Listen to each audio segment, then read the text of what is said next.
باللہ من الشیطان الرجیم، بسم اللہ الرحمن الرحیم۔ جہلمی صاحب کا جو نظریہ ہے خطا کے بارے میں، اس پر ہم نے تفصیلی ان کی کتب تو نہیں ہے، لیکن جو انہوں نے رسائل لکھے ہیں اس کو اور ان کے لیکچر سن کے آئیڈیا کیا ہے کہ دیکھیے جی خطا کی ان کے وہاں جو ہمارے وہاں تقسیم ہے وہ یہ ہے کہ خطا اجتہادی اور خطا غیر اجتہادی، اور پھر غیر اجتہادی کی دو قسمیں کیا کہتے ہیں، خطا منکرہ اور خطا معصیہ، اور پھر معصیہ کی فسق صغیر، فسق کبیر اور کفر۔ ایک اور قسم بھی ہے لیکن وہ میں اس وقت ڈسکس نہیں کروں گا، لیکن اس سے کوئی فرق نہیں پڑتا، وہ اسی میں آ جاتی ہیں۔ تو یہ دیکھیں کہ یہ اقسام ہے۔ اب ہمارے نزدیک جو خطا حضرت معاویہ کی ہوئی ہے خطا اجتہادی، اور جہلمی صاحب کے نزدیک یہ خطا یہ فسق کبیر ہوئی ہے، یہاں پر صغیر بھی نہیں ہوئی ہے، یہ کبیر ہوئی ہے۔ یہ ان کا، اور یہی ان کا عقیدہ ہے کہ حضرت عائشہ، حضرت طلحہ، حضرت زبیر جو ہیں ان سے بھی اصل میں یہی والی خطا ہوئی ہے، نعوذ باللہ یہ والی خطا نہیں ہوئی ہے اجتہادی کی۔ اچھا جی، اب یہاں پر اجتہادی کی میں نے دو اقسام کی ہیں، یہ ایک الگ بحث ہے۔ اگر آپ نہ بھی کریں اقسام تب بھی اجتہاد کا ایک ہی حکم ہے کہ اجتہاد کے اوپر وہ ملتا ہے، کیا ملتا ہے؟ اجر ملتا ہے، چاہے وہ غلط ہو یا صحیح ہو۔ اب اجر کی کون سی قسم ہے یہ ایک الگ بحث ہے۔ اب یہاں پر یہ دیکھیے گا کہ جہلمی صاحب جو ہے نا اس پر مصر ہیں کہ حضرت معاویہ، حضرت عمر بن العاص سے یہ والی خطا ہوئی ہے، اور یہ ان کے نزدیک حضرت زبیر، حضرت طلحہ سے اور حضرت عائشہ سے بھی ہوئی ہے، لیکن اسی لیے وہ ان کو زیادہ تر یہ کہنا چاہتے ہیں کہ انہوں نے توبہ کر لی تھی، حالانکہ توبہ کرنے سے خطا کا ضروری نہیں ہے کہ معاف ہو جائے۔ اب یہاں پر اصل میں جہلمی صاحب یہ کہنا چاہتے ہیں، جو 2812 حدیث عمار پیش کرتے ہیں کہ ہمارے نزدیک حضرت معاویہ پر جہنم محال ہے، جیسے انبیاء پر محال ہے، کیونکہ یہ جہنم کا استحالہ جو ہے وہ انبیاء کے ساتھ مخصوص نہیں ہے، صحابہ کے لیے بھی ایسے ہی ہے۔ تو جہلمی صاحب یہ نہیں مانتے، تو وہ یہ کہتے ہیں کہ بھائی دیکھو ان سے خطا ہوئی تھی، وہ جہنم کی طرف بلا رہے تھے تو عارضی طور پر یہ صحیح، مگر وہ جہنم میں جائیں گے، الٹیمیٹلی وہ پھر جنت میں جائیں گے۔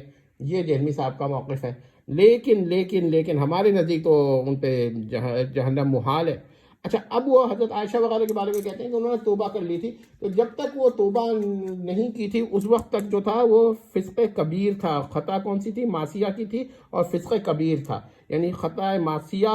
کبیرہ تھی الیاذ باللہ۔ تو اب وہ کہتے ہیں توبہ کر لی تھی اور شاید معاف ہو گئی ہو، یہ وہ کہنا چاہتے ہیں۔ سمجھ رہے ہیں آپ بات کو؟ اور یہ کہتے ہیں کہ اس کے باوجود یقینی نہیں ہوتا کہ توبہ قبول ہوگی کہ نہیں ہوگی، تو ہو سکتا ہے کہ وہ لوگ بھی کچھ دیر کے لیے الیاذ باللہ جہنم میں جائیں۔ تو اب یہ کھل کر تو نہیں کہتے ہیں، مگر حضرت معاویہ کے لیے جو وہ استدلال کر رہے ہیں 2812 سے، اس کا مطلب ہی یہی نکلتا ہے کہ ان کے نزدیک، ہمارے نزدیک یہ حدیث میں نے وضاحت بہت کر دی ہے۔ تو جہلمی صاحب کے عقائد کو سمجھ لیں اور پھر سمجھ لیں کہ حضرت معاویہ کی خطا جو تھی اجتہادی تھی، اس جگہ پر آتی ہے، اور جہلمی صاحب کے نزدیک وہ خطا معصیہ کبیرہ یعنی اس جگہ پر آتی ہے، وہ ٹھیک ہے۔ باقی ایک جو میں نے قسم اور کی ہے، یہ اس پر کبھی بحث کریں گے، لیکن اس کا نفس بحث سے کوئی تعلق نہیں ہے۔ اتنا بڑا اختلاف ہے ہمارا اور جہلمی صاحب کا۔ پھر ہم بتا دیتے ہیں کہ دیکھیے جس طرح انبیاء پر جہنم محال ہے، امپاسبل ہے کہ کوئی نبی جہنم میں جائے، ٹھیک ہے، ملائکہ پر جہنم محال ہے،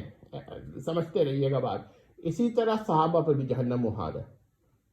اور اگر جہلمی صاحب کو یقین نہ آئے تو ہم نام لے کے گناتے ہیں کہ حضرت ابوبکر پہ جہنم محال ہے، جہلمی صاحب انکار کرتے ہیں تو ان کا ایمان ختم ہو جائے گا۔ حضرت عمر رضی اللہ تعالیٰ عنہ پر جہنم محال ہے، اگرچہ وہ کہتے ہیں کہ ان سے غلطی بھی ہے، میرا خیال ہے کہ وہ غلطی بھی اسی درجے کی وہ مانیں گے، تو وہ شاید وہاں پر حضرت عمر پہ جہنم کو محال نہ مانتے ہوں،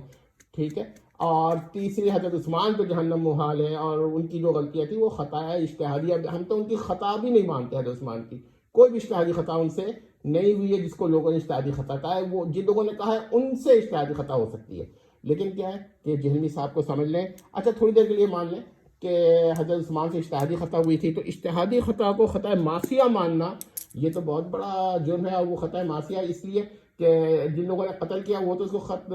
خطا معصیہ ہی سمجھ رہے تھے نا، اور اجتہادی مسئلے پہ تو خاموش ہو جاتے، یہ تو کوئی بڑا مسئلہ نہیں تھا۔ تو یہ جہلمی صاحب جو ہیں قاتلان عثمان کے مذہب پر ہیں، ٹھیک ہے، وہ حضرت عثمان کو اگر کافر نہیں کہتے ہیں ان کو،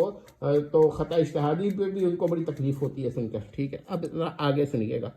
کہ دیکھیے ہمارے نزدیک صحابہ پر جہنم محال ہے، ٹھیک ہے، اسی طرح جس طرح کے اب میں ایک سوال کرتا ہوں کہ امام بخاری پہ جہنم محال ہے کہ نہیں؟ اگر وہ کہتے ہیں کہ ان کو شک ہے، یقین نہیں ہے، تو پھر تو بخاری شریف پوری کی پوری جو ہے نا ایک ایسے شخص کی توسط سے ہمیں مل رہی ہے جو کیا کہتے ہیں جس پر جہنم محال ہونے پہ ان کو شبہ ہے، تو پھر وہ ان کی حیثیت کیا رہتی ہے؟ تو وہی میں آپ سے بات کرنا چاہتا ہوں کہ جہلمی صاحب کے عقائد و نظریات سمجھیے، یہ میں نے بڑے کھول کر بیان کیا ہے، لیکن اگر پھر بھی کوئی نہیں سمجھتا ہے تو اس کا واحد مطلب یہ ہے کہ وہ جہلمیت کے اندر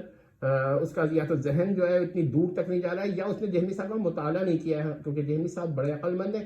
وہ آدھی بات ایک لیکچر میں کہتے ہیں، کچھ باتیں دوسرے لیکچر میں کہتے ہیں، کچھ باتیں تیسرے لیکچر میں کہتے ہیں۔ اب ایک آدمی تمام لیکچر سے نا سیم ٹاپک سے کانٹینٹ اٹھائے تو جکسا پزل بن جاتا ہے، اس کو ملا ملا کے جواب دینا پڑتا ہے۔